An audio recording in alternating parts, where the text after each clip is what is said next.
Hi guys, मेरा नाम मोनिका है और आज मैं आपसे बात करूंगी एक ऐसी घटना की जो कि मेरे अपने साथ हुई है। मैं एक्चुअली 10-12 साल पुरानी बात है, ये लगभग 15 साल पुरानी बात है। ये मैं अपने ऑफिस जाया करती थी, सरकारी बस जो रोडवेज की होती है उससे, और रोज़ एक ही रूटीन था, एक ही टाइम पे जाना होता था। तो अक्सर क्या होता है कि ऑफिस गोअर्स का टाइम एक ही होता है। तो एक लेडी जो है वो भी मेरे साथ जाती थी, तो उनका जो है उनके साथ रोज़ देखा देखी तो होती थी पर बात नहीं कभी हुई थी। तो एक दिन ऐसा मौका मिला कि वो मेरे बगल वाली सीट में ही बैठ गई, तो हम आपस में बातचीत करने लगे। तो बातचीत करने पे मुझे पता चला कि वो किसी कॉलेज में म्यूज़िक की प्रोफेसर हैं और उन्होंने बताया कि उनका बेटा जो है अभी मास्टर्स किया है कंप्यूटर्स में और वो अभी नौकरी की तलाश में है। तो मैंने उनको कहा कि हमारे ऑफिस में भी एक डेटा ऑपरेशंस में जो है वैकेंसी है, तो आप अपने बेटे को भेजिए, शायद उसका वहाँ सिलेक्शन हो जाए। तो उन्होंने कहा आप बीएम को बोल दीजिएगा, ब्रांच मैनेजर को, तो वो एक बार मैंने कहा हाँ मैं कह भी दूंगी, आप भेज देना उसको।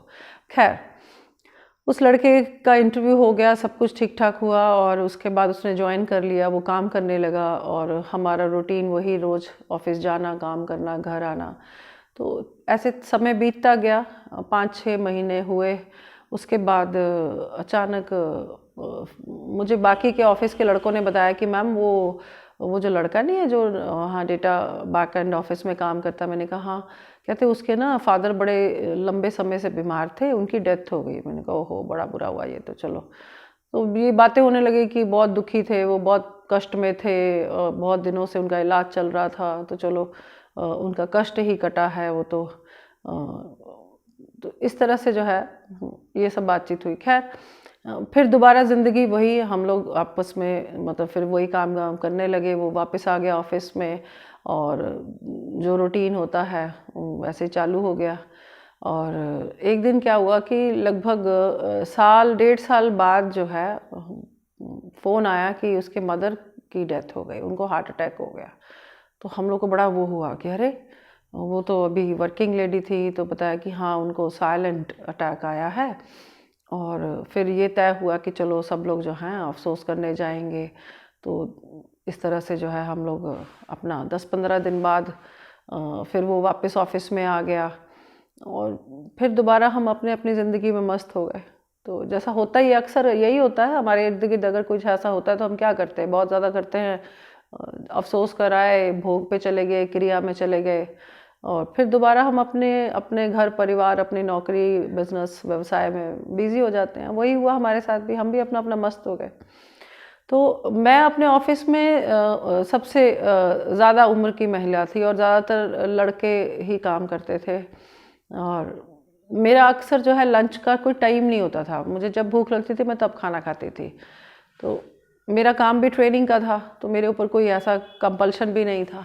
तो एक दिन क्या हुआ कि मैं ऐसे ही मुझे लगा कि चलो लंच टाइम हुआ था, तो मैं ऐसे राउंड पे चली गई। तो मैंने देखा कि सब लड़के जो हैं, ऑफिस के जितने लोग हैं, वो ऐसे एक जगह पे इकट्ठे होके खाना खा रहे हैं और वो पर्टिकुलर लड़का जिसकी अभी मतलब मदर की डेथ हो गई थी, तो वो एक कोने में जो है अपने केबिन में बैठ के दीवार की तरफ मुंह करके खाना खा रहा है। तो मैं पीछे से गई, तो मैंने जाके उससे कहा अरे तुम सबके साथ खाना खाया करो। तो उसने कहा नहीं मैं ठीक हूँ।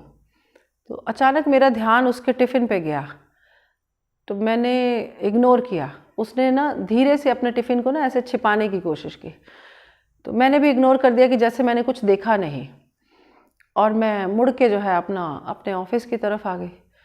तो मैंने देखा कि वो जो खाना खा रहा था, उसकी जो रोटी थी वो जली हुई थी, मतलब अच्छे से जली हुई थी, उसको अधजली भी नहीं कहेंगे, कायदे से जली हुई रोटी थी। तो मैंने बाकी लड़कों से कहा, मैंने कहा अरे तुम लोग इसके साथ खाना खाया करो।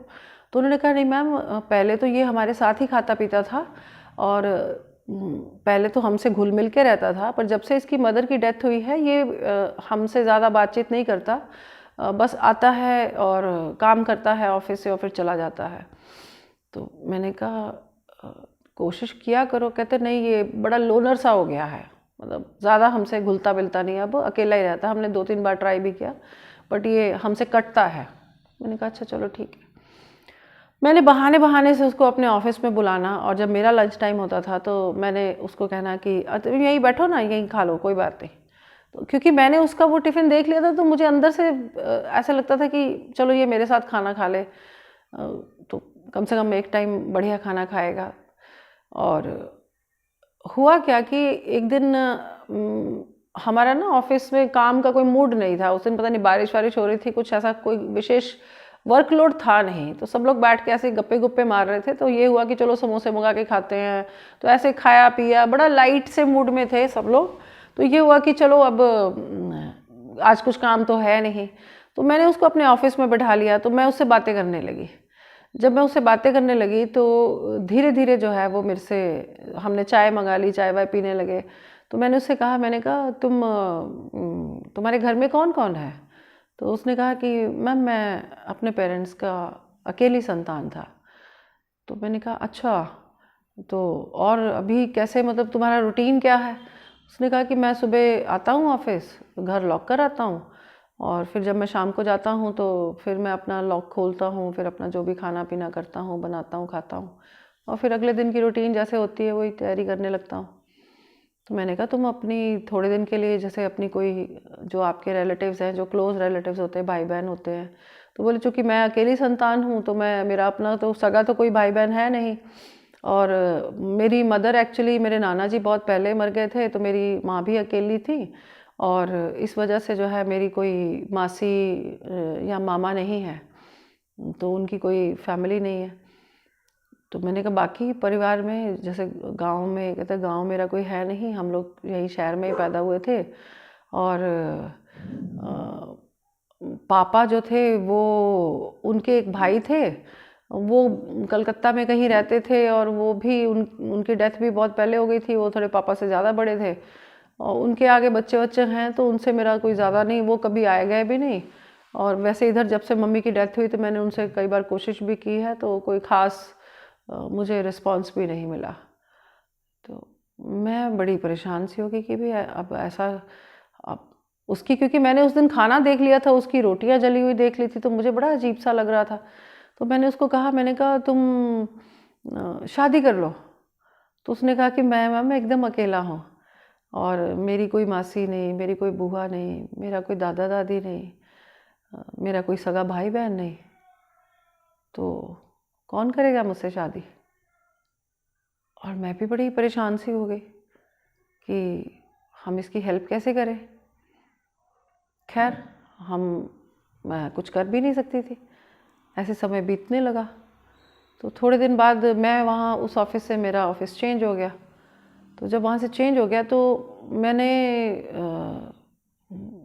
बाकी ऑफ़िस के जो कर्मचारी थे उनसे मेरा संपर्क था, तो मैंने उनसे पूछा भाई उसके क्या हाल है, कैसा है? तो बोले मैम वो तो बहुत ज़्यादा ही अकेला हो गया है, अब तो वो बिल्कुल भी घुलता मिलता नहीं है, बड़ा लोनर सा हो गया है।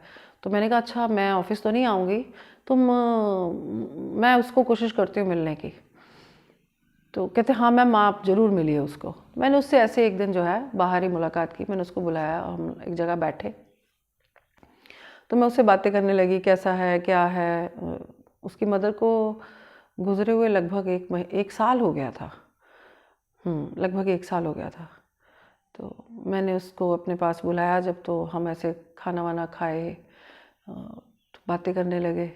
तो चूँकि मैं पहले भी उसके साथ जब उस ऑफ़िस में थी तो उससे काफ़ी बातचीत करती थी, तो उसको अपने पास बुलाती थी, बिठाती थी, चाय वाय पिलाती थी, तो उसकी एक बॉन्डिंग सी थी।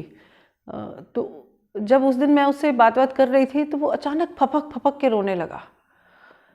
तो मैंने कहा क्या हुआ? तो कहता है कि मैम मैं एकदम अकेला हो गया हूँ इस दुनिया में, इस भरी दुनिया में जहाँ 700 से भी ज़्यादा करोड़ लोग रहते हैं, मेरा अपना कोई नहीं है। मेरे माँ बाप ने क्यों नहीं मेरे बारे में सोचा? मेरे मेरे लिए मेरा कोई भाई बहन क्यों नहीं बनाया उन्होंने? उनको क्यों नहीं लगा कि मेरे को भी मेरे भाई की ज़रूरत हो सकती है या मेरी बहन की ज़रूरत हो सकती है? तो मैं एकदम से, मेरे पास इस बात का कोई जवाब ही नहीं था। तो तब वो बात करने लगा, कहता मैं जब छोटा था तो मुझे याद है मेरे मम्मी पापा जो है मुझे जो चीज़ चाहिए होती थी वो मुझे लेके देते थे, मुझे अच्छी अच्छी जगह घुमाने ले जाते थे, अच्छे अच्छे कपड़े पहनता था मैं। मुझे याद है जब मैं 18 साल का हुआ था तो उन्होंने मुझे मेरे बर्थडे पे मुझे बुलेट मोटरसाइकिल लेके दिया था। मतलब मुझे इतने नाज़ों से पाला उन्होंने। मुझे तो कभी किसी चीज़ की दिक्कत ही नहीं हुई। मुझे पता ही नहीं ज़िंदगी की ठोकरें, संघर्ष क्या होता है। और अब वो इस दुनिया में नहीं है और मैं इस मतलब जो फूलों की सेज जैसी मेरी ज़िंदगी थी, आज वो कांटों से, पत्थरों से भरी हुई है। मेरा अपना कोई नहीं है जिसके साथ मैं रो सकूं, जिसके साथ मैं बात कर सकूं, जिसके साथ मैं अपनी खुशी बांट सकूं, अपना दुख बांट सकूं। मुझे पता ही नहीं भाई बहन होते कैसे हैं। मुझे पता ही नहीं भाई को भाई का क्या सहारा होता है, या भाई बहन लड़ते हैं, झगड़ते हैं, शेयर करते हैं चीज़ें। कैसे वो एक्सपीरियंस ही नहीं मिला मुझे कभी। क्यों नहीं मेरे माँ बाप ने मेरे बारे में सोचा? क्यों वो यही सोचते रह गए कि नहीं एक ही बच्चा बहुत है, उसी को हमने पालना है, उसी को अच्छे से पढ़ाना है, उसी को अच्छी ज़िंदगी देनी है। मैं पढ़ने में बहुत अच्छा था, मुझे मेरे माँ बाप ने इतना बड़ा घर दिया है, सब कुछ है आज मेरे पास। मैं उस घर में जब बैठा होता हूँ अकेला, इतने बड़े घर की दीवारें देखता हूँ, मुझे वो घर काटने को आता है। मैं जाऊँ तो जाऊँ कहाँ? तो मैं भी एकदम से शांत हो गई। मैं भी कुछ, मेरे पास भी इस बात का कोई जवाब नहीं था। कोई मासी नहीं, कोई बुआ नहीं, जो कोई मामा नहीं, उनका कोई परिवार नहीं। उसका प्रश्न भी एकदम जायज़ था। तो मैंने कहा बेटा तुम शादी कर लो। मतलब यू सी मेरे पास आई वॉज हेल्पलेस। मैं कोई उसको सुझाव नहीं दे सकती थी उस समय। देन आई सेड कि बहुत लोग हैं इस दुनिया में जिनका कोई नहीं है, बहुत लोग हैं जो इसी तरह से हैं जिनके अपने नहीं हैं। उनकी तरफ देखो और ज़िंदगी, कम से कम तुम्हारे पास घर है, तुम्हारे पास। कहते हाँ वो ठोकरों खा खा के पले होते हैं। मुझे तो वो संघर्ष भी नहीं था। मुझे तो हर चीज़ जो है वो सॉरी मुझे तो मेरे माँ बाप ने इतने नाजों से पाला, मुझे तो कोई कष्ट कभी हुआ ही नहीं ज़िंदगी में। मुझे तो पता ही नहीं ज़िंदगी की ठोकरें क्या होती हैं। और अब अचानक से सब कुछ इतना सूनापन आ गया मेरी लाइफ में। मैं कभी कभी घर में बैठा होता हूँ तो मुझे लगता है हाय मेरी माँ यहाँ होती थी, यहाँ बैठती थी, वो दिन था, मम्मी ने ऐसे पकौड़े बनाए थे, हमने ऐसे खाया था, हमने बाहर से खाना मंगाया था, हम ऐसे बैठे थे, हमने ये किया था, और हम वहाँ घूमने गए थे। तो मैं वो बातें याद करता हूँ और मैं अकेले बैठ के रोता हूँ, घंटों रोता हूँ। काश मेरा अपना कोई भाई बहन होता, काश मैं उसके कंधे पे सिर रख के रोता, काश मुझे कोई गले लगाने वाला होता। कहते दोस्त यार हैं, यहाँ अड़ोस पड़ोस वाले लोग हैं, वो आपकी बातों में कोई इंटरेस्ट नहीं लेते। उनको उनको आपकी माँ के साथ या आपके पिता के साथ वो आपकी ज़िंदगी बीती है उसमें उनका कोई इंटरेस्ट नहीं होता। उनको लगता है ये क्या फालतू की बातें कर रहा है। तो मैं उस दिन सोचने लगी कि हम कभी भी ऐसा नहीं सोचते हैं। मेरे बहुत सारे जानने वाले हैं जिनका एक ही बच्चा है या 2 बच्चे हैं। मुझे याद है मेरे 3 बच्चे हैं। तो अक्सर लोग जब मुझसे पूछते थे कि आपके कितने बच्चे हैं, तो मैं जब कहती थी 3 हैं तो ऐसे कहते थे इस ज़माने में 3 कौन करता है यार, तुमने 3 कर लिए। जबकि हमारी जॉइंट फैमिली है। इनफैक्ट हमारे 5 बच्चे हैं, हमारे घर में 2 बड़े भाई साहब के बच्चे हैं।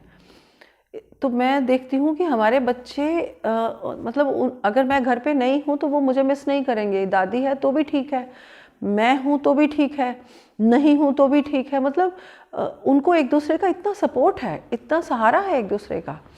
और जब मैं उस बच्चे के बारे में सोचती हूँ तो वो सुसाइडल हो गया बाद में। मुझे जब पता चला कि वो बहुत एक्यूट डिप्रेशन में चला गया, जबकि उसके माँ बाप ने उसको बहुत बेहतरीन ज़िंदगी दी थी, उसको बहुत नाज़ों से पाला था, उसकी सारी ख्वाहिशें पूरी की गई थी, पढ़ने में बहुत अच्छा था। तो मुझे याद आता है एक हमारे सीनियर हुआ करते थे, वो उनके साथ हम शाम को बैठ के कॉफ़ी पीते थे। तो उन्होंने एक बार अजीत से कहा कि अजीत, आई एम सॉरी, उन्होंने अजीत से कहा कि अजीत वो लगभग 75 78 साल के रहे होंगे, मतलब 75 से ऊपर ही थे। तो उन्होंने कहा था कि अजीत, मैं अपनी ज़िंदगी की सबसे बड़ी गलती मेरी ये रही है कि मैंने एक ही बेटी ही की, उसके बाद मैंने बच्चे पैदा नहीं किए। आज इस ज़िंदगी के इस मोड़ पे मुझे ऐसे लगता है कि मैंने ऐसा क्यों किया। क्या मैं अपने 2 बच्चों को नहीं पाल सकता था, या मैं 2 से ज़्यादा नहीं कर सकता था? जितना मैंने अपनी एक बेटी के ऊपर खर्च किया है, क्या मैं उसको उसमें 2 बच्चे नहीं कर सकता था? कर सकता था। मैं इतने महंगे कपड़े लेके देता था, अच्छे से अच्छा खाना, अच्छे से अच्छी जगह पे घुमाने ले जाना, तो उतने में मैं अपने 2 बच्चे भी पाल सकता था। पर मैंने बहुत बड़ी गलती की है। तो मुझे लगता है कि हम ये सोचते हैं कि एक ही काफ़ी है, यही इनफ है, इसी को अच्छे से पढ़ा लें, इसी को बढ़िया एजुकेशन दे दें और इसी की ज़िंदगी संवार लें, जो कुछ बनाएं इसी के लिए कर लें, तो वही काफ़ी है। पर ज़िंदगी में एक मुकाम आता है जब हम नहीं रहेंगे, तो हमारा इकलौता बच्चा एकदम इस दुनिया में, इस भरी दुनिया में जहाँ लाखों लोग एक शहर में रहते हैं, वहाँ वो एकदम अकेला होगा। मैं नहीं जानती, मैं इसमें कोई सलाह भी नहीं दे सकती किसी को, पर इस कहानी को, इस किस्से को इसलिए बता रही हूँ आपको, क्योंकि मेरे पास उस बच्चे का सहारा किसी भी तरह से मैं उसको हेल्प नहीं कर पाई।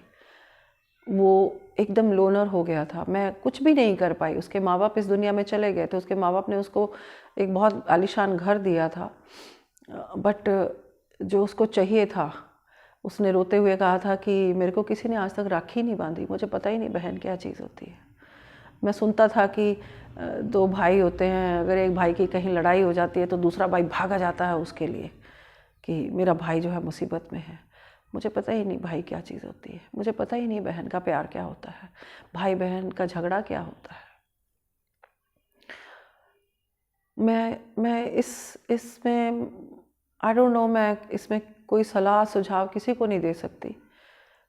अगर आपकी जॉइंट फैमिली नहीं है, अगर आपके घर में इकलौता बच्चा है, तो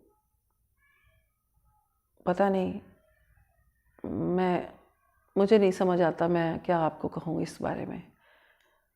क्या क्या सलाह दूँ या क्या सुझाव दूँ, या बट मुझे लगता है कि हमें सोचना चाहिए।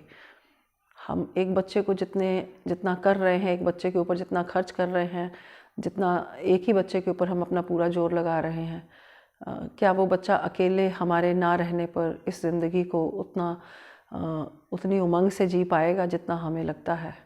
क्या हम इनफ कर रहे हैं उसके लिए? क्या उसको अकेला इस ज़िंदगी में वो अकेले जी पाएगा हमारे बाद? आई डोंट नो, मुझे नहीं पता। मेरे पास इसका कोई जवाब नहीं है। आज के लिए इतना ही। Thank you.